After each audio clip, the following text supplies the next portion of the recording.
তত্ত্বাবধায়ক পুনর্বহালে আপিল বিভাগের রায়। চতুর্দশ সংসদ নির্বাচন থেকে কার্যকর, গণতন্ত্রের জন্য মাইলফলক বললেন অ্যাটর্নি জেনারেল। তত্ত্বাবধায়ক পুনর্বহালের রায় নতুন দিগন্তের সূচনা করবে বলছে বিএনপি। এই পদক্ষেপে বন্ধ হবে ফ্যাসিস্ট তৈরির পথ। হাসিনাকে ফেরাতে ঢাকার তৎপরতা অব্যাহত, সুযোগ খুঁজতে পারে দিল্লি। শঙ্কা বিশ্লেষকদের, বাংলাদেশের প্রত্যাশাকে সম্মান জানানোর তাগিদ। এবং মিরপুর টেস্টে চালকের আসনে বাংলাদেশ দ্বিতীয় দিন শেষে আইরিশদের বিপক্ষে ৩৭৮ রানে এগিয়ে স্বাগতিকরা।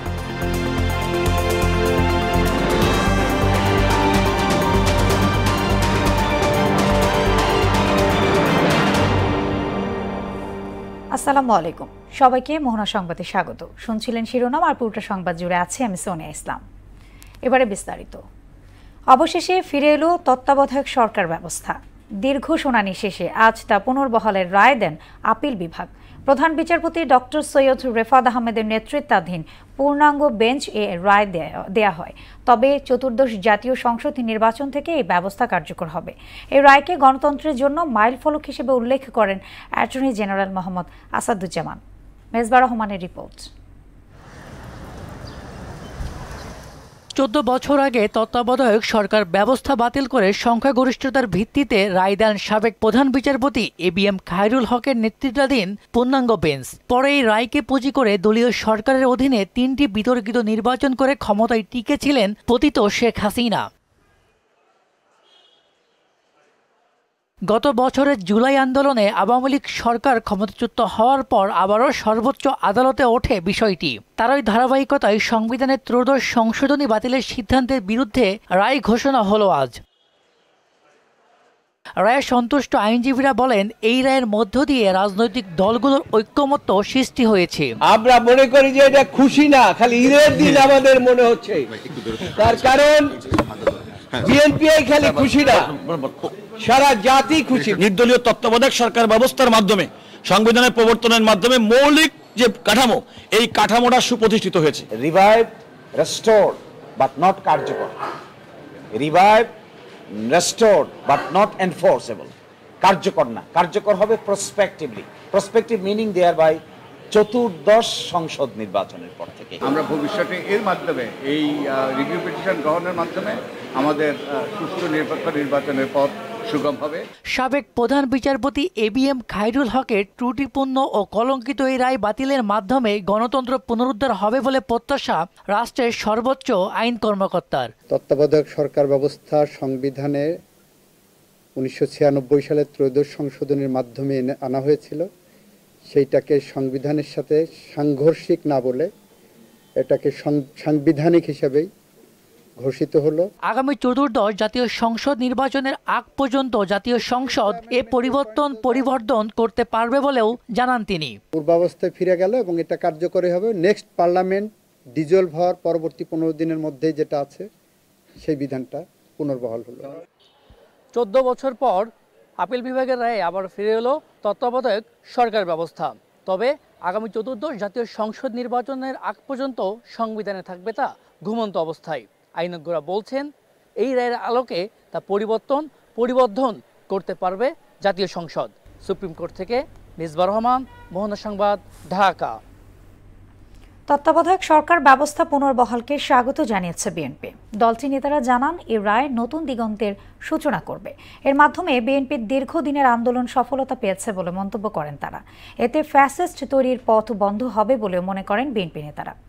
আরও জানাচ্ছেন হুমায়ুন কবির। রাজধানীর কৃষিবিদ ইনস্টিটিউটে বিএনপির ভারপ্রাপ্ত চেয়ারম্যান তারেক রহমানের পৃষ্ঠপোষকতায় গণতন্ত্র পুনরুদ্ধারের আন্দোলনে গুম খুনের শিকার পরিবার, 24-এর আন্দোলনে শহীদ ও আহতদের পরিবার সহ অসহায় দুস্থদের মাঝে চিকিৎসায় সহায়তা প্রদান করে আমরা বিএনপি পরিবার। সারা দেশ থেকে আসা হতাহত পরিবারের সদস্যরা তারেক রহমানের এই উদ্যোগকে স্বাগত জানিয়ে সহযোগিতা অব্যাহত রাখার দাবি জানান তারা। আমার বড় ছেলের বয়স 9, ছোট ছেলের বয়স 5। আজকে তারা বাবা হারা হয়েছে, আমি স্বামী ছাড়াও হয়েছি। তারেক রহমান যেভাবে আপনাদেরকে এভাবে উপস্থিত করছে, আগামী দিনে তো এই জিনিসটা করবেন। দেশের যে কোনো সংকটে বিএনপি এই মানবিক কর্মকাণ্ড অব্যাহত থাকবে বলে জানান আয়োজকরা।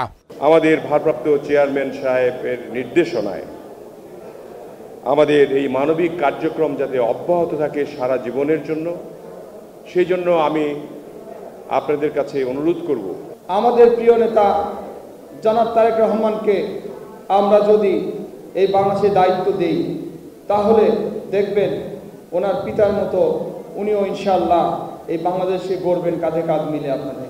তিনি খুব আগে ভাগেই উপলব্ধি করলেন যে এই পরিবারগুলো যেন কোনোভাবে আমাদের এই সাংগঠনিক তৎপরতার মাঝে হারিয়ে যেন না যায়। বিএনপির সিনিয়র যুগ্ম মহাসচিব রুহুল কবির রিজভী এই সময় অভিযোগ করেন, ক্ষমতা চিরস্থায়ী করতেই তত্ত্বাবধায়ক সরকার ব্যবস্থা বাতিল করেছিল শেখ হাসিনা। তত্ত্বাবধায়ক সরকার ব্যবস্থা মেরে ফেলার কারণটা তিনি ক্ষমতাকে চিরস্থায়ী করবেন, পাকাপোক্ত করবেন, আজীবন বাংলাদেশের মহারানী হিসাবে তিনি রাজত্ব করবেন, এই কল্পনা নিয়ে তিনি আদালত সাজিয়েছেন, তিনি আইন শৃঙ্খলা বাহিনীকে সাজিয়েছেন। এই রায়কে বিএনপি ইতিবাচক হিসেবে দেখছে বলেও জানান তিনি। আজকের এই রায়টি অত্যন্ত ইতিবাচক এবং আবারও গণতন্ত্রকে প্রাণবন্ত করার জন্য এবং গণতন্ত্রের প্রাণ ভোমরাটা আবারও পুনরুজ্জীবিত হলো আজকের এই রায়ের মধ্যে। এদিকে ঢাকা বিশ্ববিদ্যালয় বটতলায় ফ্রি মেডিকেল ক্যাম্পের উদ্বোধন করেন বিএনপি স্থায়ী কমিটির সদস্য আমির খুসরো মাহমুদ চৌধুরী। পরে সাংবাদিকদের তিনি বলেন, তত্ত্বাবধায়ক সরকার পুনর্বহালের রায় বিএনপির দীর্ঘ আন্দোলনের সফলতা। যে নির্বাচনগুলোকে কেড়ে নেওয়া হয়েছে, মানুষের ভোটাধিকার কেড়ে নেওয়া হয়েছে, তার মাধ্যমে যে অপশাসন, নিপীড়ন, নির্যাতনের রাজত্ব সৃষ্টি হয়েছে, তত্ত্বাবধায়ক সরকারের মাধ্যমে আমরা আশা করি সেটা আগামী নির্বাচনগুলোকে সুসংহত করবে। বিএনপি থেকে বেরিয়ে কেউ অন্য দলের হয়ে নির্বাচন করলে তার দায় বিএনপি নেবে না বলেও জানান তিনি। গণতন্ত্রের গ্রামারের বাইরে গিয়ে কাজ করবে, তার দায়িত্ব তাদেরকে নিতে হবে। হুমায়ুন কবির, মোহনা সংবাদ, ঢাকা। বিএনপির ভারপ্রাপ্ত চেয়ারম্যান তারেক রহমানের ৬১তম জন্মদিন আজ। শহীদ রাষ্ট্রপতি জিয়াউর রহমান এবং সাবেক প্রধানমন্ত্রী বেগম খালেদা জিয়ার জ্যেষ্ঠ পুত্র তিনি। ১৯৬৫ সালের ২০ নভেম্বর তারেক রহমান জন্মগ্রহণ করেন। এবছর তারেক রহমানের জন্মদিন উপলক্ষে কেক কাটা, পোস্টার, ব্যানার লাগানো ও আলোচনা সভা সহ কোনো ধরনের উৎসব পালন না করতে ঢাকাসহ দেশব্যাপী বিএনপির নেতাকর্মীদের দলটির পক্ষ থেকে নির্দেশনা দেয়া হয়েছে। পুলিশ সহ জনগণের ওপর হামলা হলে আত্মরক্ষায় দুর্বৃত্তদের ওপর গুলি চালানোর এখতিয়ার আইনেই আছে বলে জানিয়েছেন ডিএমপি কমিশনার শেখ মোহাম্মদ সাজ্জাদ আলী। দুর্বৃত্তদের বিরুদ্ধে জনগণের জানমাল রক্ষায় পুলিশকে আরও কঠোর হওয়ার নির্দেশ দেন তিনি। পুলিশের মনোবল ভাঙতে তাদেরকে টার্গেটে পরিণত করা হচ্ছে অভিযোগ করে দুর্বৃত্তদের এই ধরনের হঠকারী কাজ না করার অনুরোধও জানান ডিএমপি কমিশনার। সকালে ডিএমপির সাইবার নিরাপত্তা সেন্টার উদ্বোধন অনুষ্ঠানে এসব কথা বলেন শেখ মোহাম্মদ সাজ্জাদ আলী। সাইবার অপরাধ নিয়ন্ত্রণে এই সেন্টার নগরবাসীর পাশে থাকবে বলেও জানান তিনি। এটা পুলিশ কমিশনারের কোনো নির্দেশনা না, এটা এদেশের আইন। আপনারা আইনটা দেখেন, আমি তো কোনো নিজে আইন বানাই না, আইন বানাই পার্লামেন্ট। এদেশের বেসিক আইনে বলা হয়েছে, আপনারা আইনটা দেখেন, আমি কোনো নির্দেশ দিই না। এখানে আমার অফিসারদেরকে আমি শুধু বলছি আইনে এই কথাটা বলা আছে। আমি তো দুর্বৃত্তদের জন্য আইন প্রয়োগ করব। আমি আমার ঢাকাবাসী শান্তিতে রাখতে হবে, ঢাকাবাসীর জান ও মালের হেফাজত করার গুরুত্বপূর্ণ দায়িত্ব ঢাকা মেট্রোপলিটন পুলিশের উপরে। মৃত্যুদণ্ডপ্রাপ্ত আসামি শেখ হাসিনাকে দেশে ফেরাতে তৎপরতা অব্যাহত রেখেছে বাংলাদেশ। প্রত্যর্পণ চুক্তি আসার আলো দেখালেও সেটিতেও ফাঁকফোকর খুঁজছে ভারত। বিশেষজ্ঞরা বলছেন, প্রতিবেশী হিসেবে ভারতের উচিত নির্দিষ্ট কোনো ব্যক্তি নয়, বাংলাদেশের মানুষের প্রত্যাশাকে সম্মান জানানো। মনিরুল ইসলামের বিশেষ প্রতিবেদন। With only one sentence, that is sentence of death. 17 November ঐতিহাসিক রায়ে সন্তুষ্ট গোটা দেশ। জুলাই যোদ্ধারা একে ন্যায় বিচারের প্রাথমিক ধাপ হিসেবে দেখলেও জোরালোভাবেই চাইছেন আসামিদের দণ্ড কার্যকর। বন্ধু পাল্টানো যায়, প্রতিবেশী কিন্তু পাল্টানো যায় না। অতএব আপনারা প্রতিবেশী দিকে লক্ষ্য রেখে এই সাজাপ্রাপ্ত আসামিকে বাংলাদেশের হাতে ফেরত দিয়ে আইনের মুখোমুখি করবেন। রায় ঘোষণার পরপরই বাংলাদেশ একটি বিবৃতি দিলে পরক্ষণেই পাল্টা বিবৃতি দেয় ভারতের বিদেশ মন্ত্রণালয়। কিন্তু তা কূটনৈতিক শিষ্টাচারেই সীমাবদ্ধ ছিল। শেখ হাসিনাকে ফিরিয়ে দেওয়ার বিষয়টি ছিল একেবারেই উচ্চ। ভারত চাইবে একটা নির্বাচিত সরকার আসুক, নির্বাচিত সরকার দৃষ্টিটা কিভাবে দেয়। যদিও ভারতের সঙ্গে বন্দি বিনিময় প্রত্যর্পণ চুক্তি রয়েছে এবং 2015 সালে অনুপ চেটিয়া ও নূর হোসেনকে স্বদেশে ফেরত পাঠানোর মাধ্যমে এর প্রয়োগও হয়। প্রত্যর্পণ চুক্তির 1 ও 2 নম্বর অনুচ্ছেদে বলা হয়েছে, বিচারাধীন অভিযুক্ত বা দণ্ড কার্যকরে পলাতক ব্যক্তিদের রাষ্ট্রের ভূখণ্ডে পাওয়া গেলে প্রত্যর্পণ করতে হবে, তবে অপরাধটি হতে হবে ন্যূনতম 1 বছরের কারাদণ্ডযোগ্য। এদিকে এ বিনিময় চুক্তির প্রয়োগের ব্যতিক্রমও রয়েছে। এর অনুচ্ছেদ 6-এ বলা হয়েছে, হত্যাসহ 13 ধরনের অপরাধ রাজনৈতিক বলে বিবেচিত হবে না। কূটনৈতিক যে শিষ্টাচার, বহির্বিশ্বের কাছে তার যে দেশের অবস্থান, ব্যাপারটিকে নিয়ে তারা একটা প্রশ্নের মুখোমুখি হবে। অনুচ্ছেদ 8-এ বলা আছে, অভিযোগের ন্যায় বিচারে সন্তোষজনক ব্যাখ্যা না থাকলে প্রত্যর্পণে বাধ্য নাও হতে পারে। আর এই সুযোগটি ভারত নেবে বলে মনে করছেন নিরাপত্তা বিশ্লেষক ইশফাক ইলাহি চৌধুরী। রাজনৈতিক বিবেচনায় তারা ফেরত দিবে না। যদি কংগ্রেস আসে কখনো, তারাও দিবে না, কারণ এটা একটা দীর্ঘমেয়াদী একটা হবে যে যিনি ভারতের সাথে সুসম্পর্ক গড়ে তুলেছিলেন তাকেই তারা আবার ফেরত দিচ্ছে। আর ইন্টারপোলে তো আমাদের শত শত এর আগেও আমরা অ্যাপ্লিকেট করেছি, আজ পর্যন্ত কেউ ইন্টারপোলের মাধ্যমে আসেনি এবং এটা আসা সম্ভব নয়। ভারত চুক্তিটির কেমন ব্যাখ্যা তৈরি করবে সেটি এখন মূল বিবেচ্য। তবে বাংলাদেশের কূটনৈতিক তৎপরতা চালিয়ে যাওয়া উচিত বলে মনে করছেন বিশেষজ্ঞরা। চিঠিপত্রের আদান প্রদান, ইন্টারপোলকে সম্পৃক্ত করা, বিভিন্ন আন্তর্জাতিক সংস্থাগুলো যারা এই মানবাধিকার লঙ্ঘনকারীদের বিরুদ্ধে সোচ্চার, তাদেরকে সম্পৃক্ত করে ভারতের উপরে এক ধরনের কূটনৈতিক চাপ তৈরি করার চেষ্টা গ্রহণ করা, যে আসলে তাকে দেশে ফিরে এনে বিচার সম্পন্ন করার যে প্রক্রিয়া, এর বাইরে আহামরি কোনো কিছু আছে বলে আমার কাছে মনে হয় না। যেটা কার্যত যেটা করতে হবে বাংলাদেশ সরকারকে, যে তোমার সমস্ত রায়ের বিচার বিবেচনা যে হয়ে এগুলো সহ তাকে ভারতের কাছে প্রত্যর্পণ করতে। ভারতের যে আইন মন্ত্রণালয় আছে তারা দেখবে তাদের দৃষ্টিতে জাস্টিস প্রিভেল করেছিল কিনা, তখন তারা হয়তো হোম মিনিস্ট্রি বা প্রধানমন্ত্রীর কাছে জানাবে যে এটা করা হোক। গণহত্যা সংঘটিত হওয়ার পরও একে রাজনৈতিক বিবেচনা করলে আন্তর্জাতিক মহলে ভারত নিন্দিত হতে পারে বলেও মনে করেন তিনি। ভারতকে কূটনৈতিকভাবে একটা চ্যালেঞ্জের মুখোমুখি করতে পারে। কারণটা হচ্ছে যে বন্দি বিনিময়ের চুক্তিতে স্পষ্ট বলা আছে, যে কোনো ধরনের অপরাধী বা অভিযুক্ত ব্যক্তি অপরাধ প্রমাণিত হলে অথবা এই প্রসিকিউশন চলাকালীন সময় রাষ্ট্র উভয় রাষ্ট্রই যদি তাকে চায় তাকে ফেরত নিতে পারবে। মনিরুল ইসলাম, মোহনা সংবাদ, ঢাকা। নির্বাচনের আগেই চলতি অর্থ বছরে আমন মৌসুমের ধান চাল সংগ্রহ কার্যক্রম শেষ হবে বলে জানিয়েছেন খাদ্য উপদেষ্টা আলী ইমাম মজুমদার।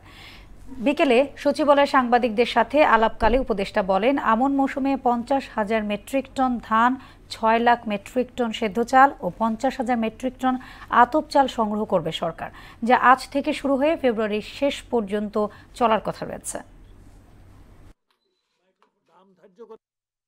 যে আমরা 50,000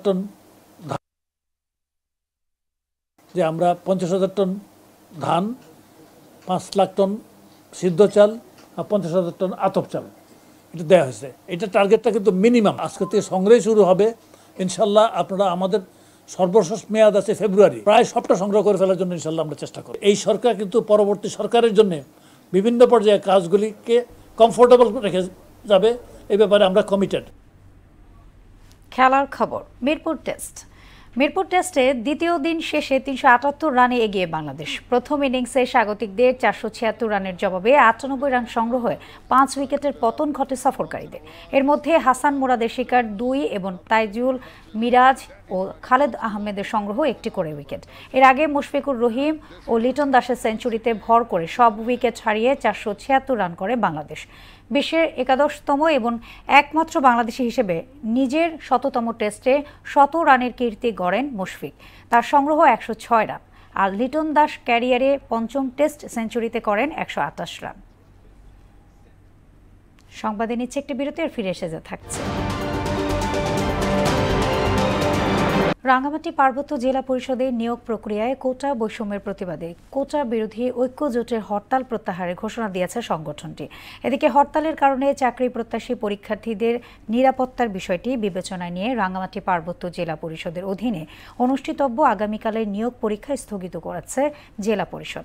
দুপুরে সংবাদ সম্মেলনে এই ঘোষণা দেন রাঙ্গামাটি জেলা পরিষদের চেয়ারম্যান কাজল তালুকদার। পরীক্ষা স্থগিতের সিদ্ধান্তে কোটা বিরোধী ঐক্য জোটের ডাকা হরতাল দুপুরে প্রত্যাহারের ঘোষণা দেয় ঐক্যজোট। হৃদরোগে আক্রান্ত মোহনা টেলিভিশনের জ্যেষ্ঠ চিত্র সাংবাদিক নাদিম মোস্তফাকে আর্থিক সহায়তা দিয়েছে ঢাকা ১৬ আসনের জামায়াতে মনোনীত সংসদ সদস্য পদপ্রার্থী কর্নেল অবসরপ্রাপ্ত আব্দুল বাতেন। বিকেলে মিরপুরে তার সাংগঠনিক কার্যালয়ে এই সহায়তা হস্তান্তর করেন তিনি।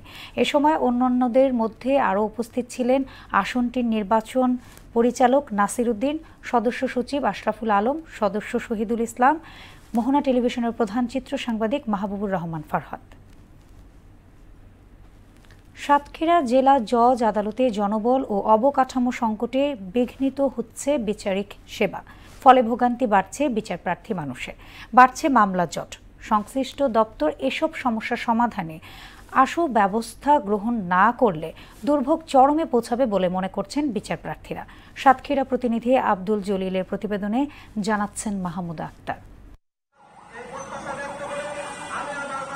সাতক্ষীরা জেলা জজ আদালতের অধীন অন্যান্য আদালতগুলোতে বিচারাধীন মামলা রয়েছে প্রায় ৫৮,০০০। এর মধ্যে সিভিল মামলা ৪৩,৮০৯টি এবং ক্রিমিনাল মামলা রয়েছে ১৩,২৯৭টি।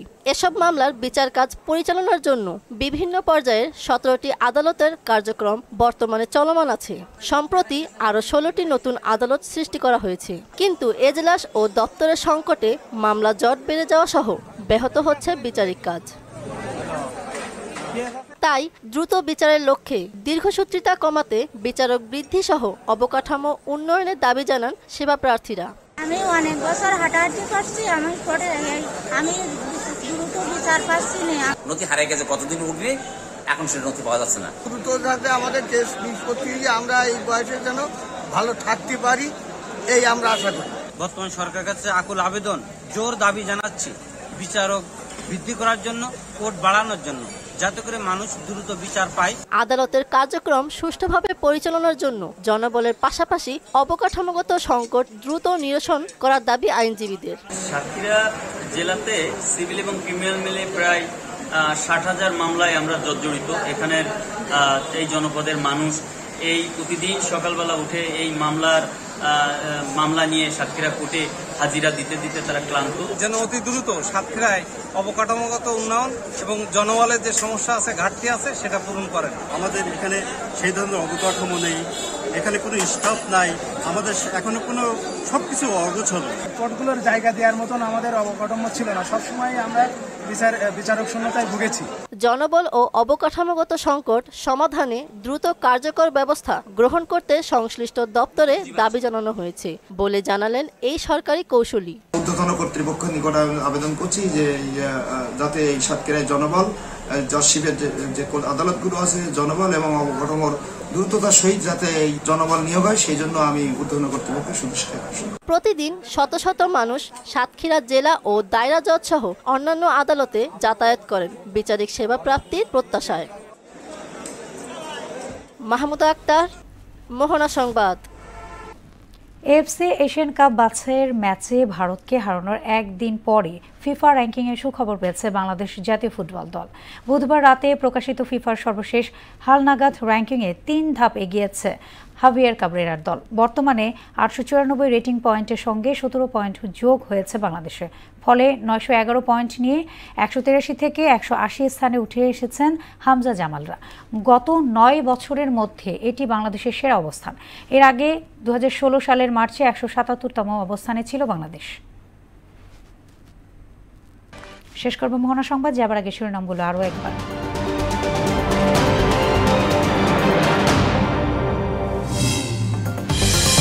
তত্ত্বাবধায়ক পুনর্বহালে আপিল বিভাগের রায়। চতুর্দশ সংসদ নির্বাচন থেকে কার্যকর, গণতন্ত্রের জন্য মাইল ফলক, বললেন অ্যাটর্নি জেনারেল। তত্ত্বাবধায়ক পুনর্বহালের রায় নতুন দিগন্তের সূচনা করবে বলছে বিএনপি। এই পদক্ষেপে বন্ধ হবে ফ্যাসিস্ট তৈরির পথ। হাসিনাকে ফেরাতে ঢাকার তৎপরতা অব্যাহত, সুযোগ খুঁজতে পারে দিল্লি, শঙ্কা বিশ্লেষকদের। বাংলাদেশের প্রত্যাশাকে সম্মান জানানোর তাগিদ। এবং মিরপুর টেস্টে চালকের আসনে বাংলাদেশে দ্বিতীয় দিন শেষে আইরিশদের বিপক্ষে ৩৭৮ রানে এগিয়ে স্বাগতিকরা।